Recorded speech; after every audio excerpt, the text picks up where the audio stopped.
Honorable Ministers who are here, distinguished development partners, members of the academia, civil society organizations who are here, invited guests, ladies and gentlemen. First of all, at the risk of making it look like a Uganda thing, I want to make one thing very clear from the onset, that we as government in Uganda attach a lot of seriousness to issues of climate change adaptation and disaster risk reduction, and hence the composition of the delegation.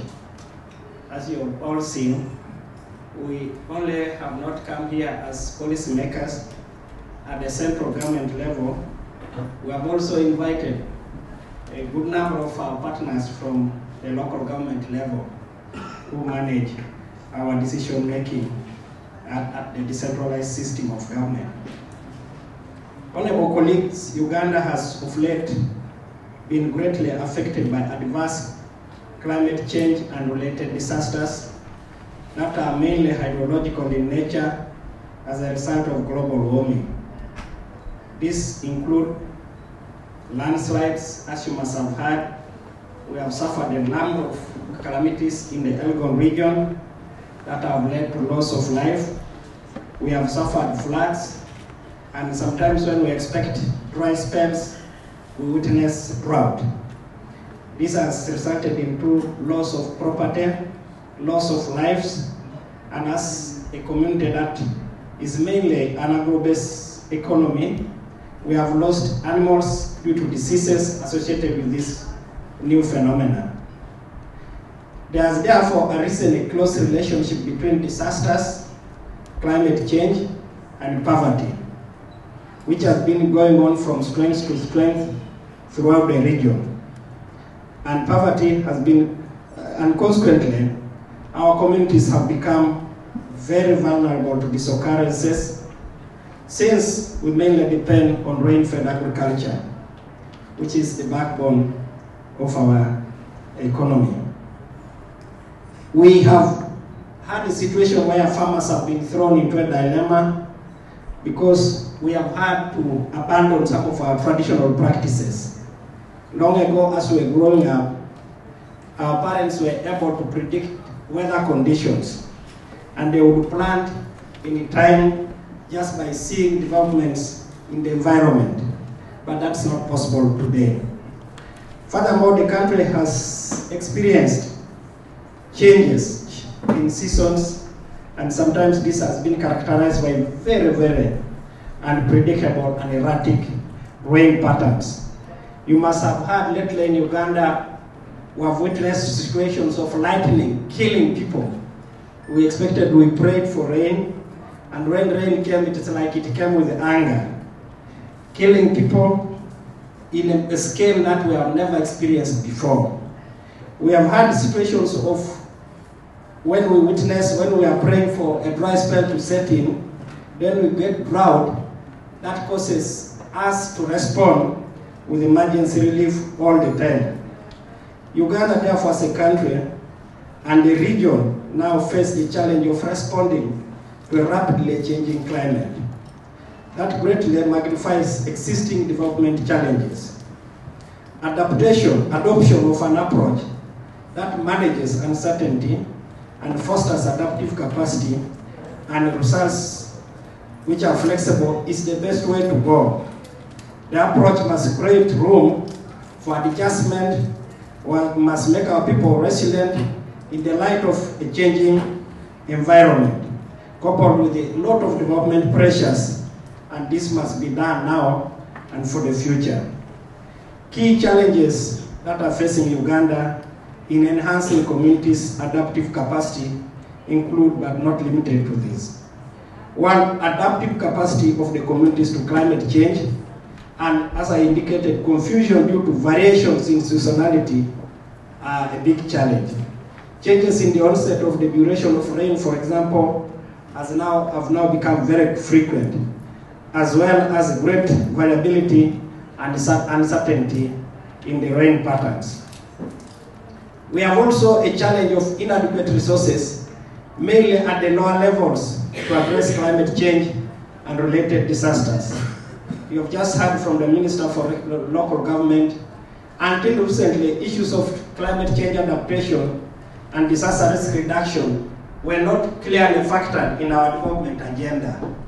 And therefore, resources were mainly channeled for development, and sometimes we have had to suffer the risk of sometimes retrogression when all that we have done is swept by the challenges that continue to confront us.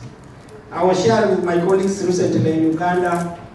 In my office as a minister responsible for emergencies in Uganda, I have a heap in my file of different districts in the country appealing for their very brand new schools to be restored. The government of Uganda moved when we stabilized to cause very brand new infrastructure across the country.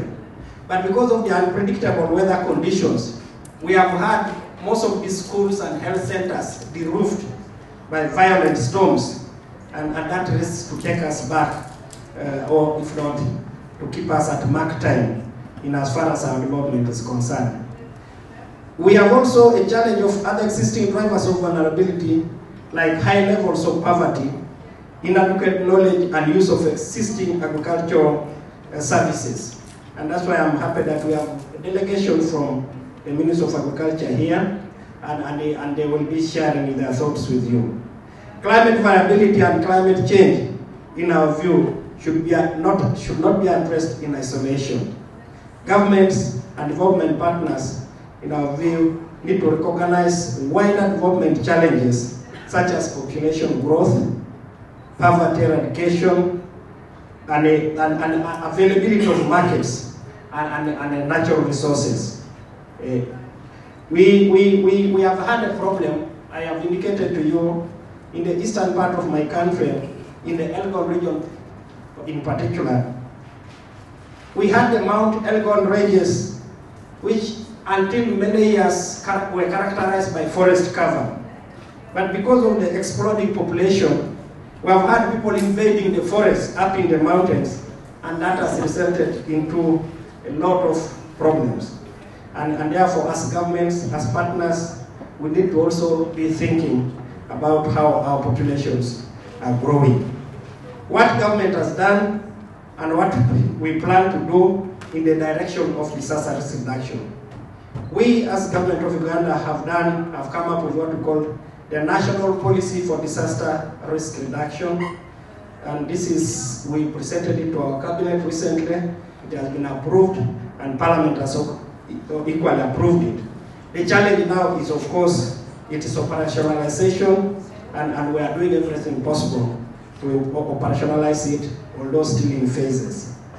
Issues regarding disaster risk reduction are now captured very eloquently in the National Development Plan of the country. Capacity is also being built at different levels to support communities prepare to mitigate and to respond to disasters as and when they occur.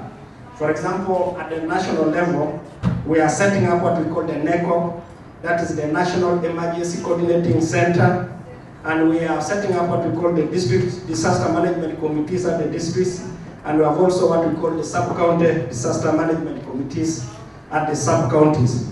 We intend to roll it down to the rural, to the villages, and so that, because we are conscious of the fact that disasters will happen in the villages, and it is from the villages that the first line interventions must first occur. Coordination between key partners and players such as the central and local government is being done under the National Platform for Disaster Preparedness and Management. And in Uganda, this has, because we wanted to give it the kind of clout that it deserves, we made this national platform to be chaired by His Excellency, the Right Honorable Prime Minister. We have also designed a 5-year strategic plan for disaster preparedness and management, and this is being implemented, as I indicated, in phases. Government and its development partners are therefore urged to incorporate issues of climate change variability and climate change into our current and future programs and for implementation. Therefore, long-term sustainable solutions are being reviewed for the different livelihoods, such as recovery and reconstruction processes, in conjunction with our partners, say like from the World Bank, especially when we are looking at the drought impact of the impact of drought in our country, mainly in what we call the cattle corridor. We're also involving the youth, and I want to make this very clear and emphasize here.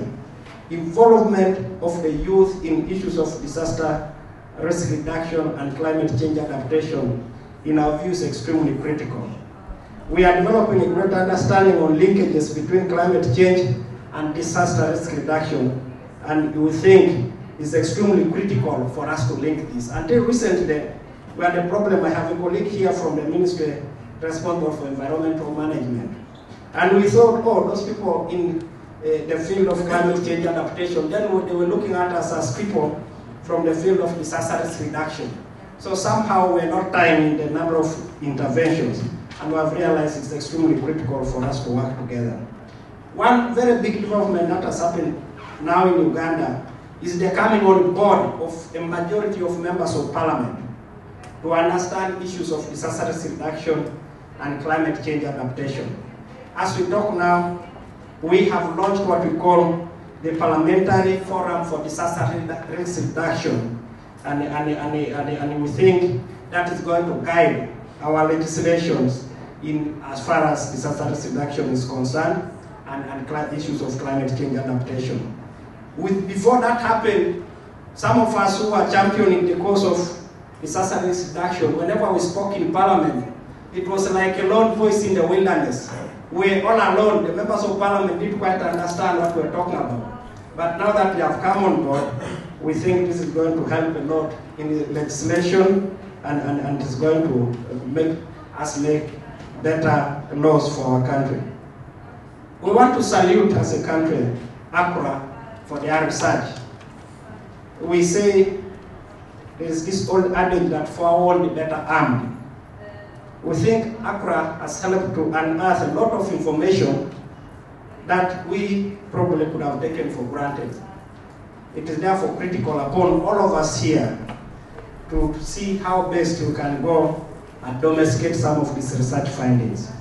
For us as a country, we are going to request ACCRA to partner with us to walk an extra mile to make sure that we just don't stop at research and its findings, but go and implement. Now that we have a policy, and most of the issues that have been raised are captured in our policy, we want to see how we can implement some of these research findings.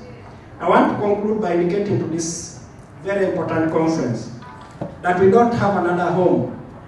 Planet Earth is our only home, and we have injured it, and injured it badly. In the words of one of the elders in my area, he says the planet seems to be running out of its patience, and therefore it is our burden, it is our responsibility to repair the damage that has been caused to the planet, and we must prepare to bequeath this planet to posterity, a better planet probably than we found it.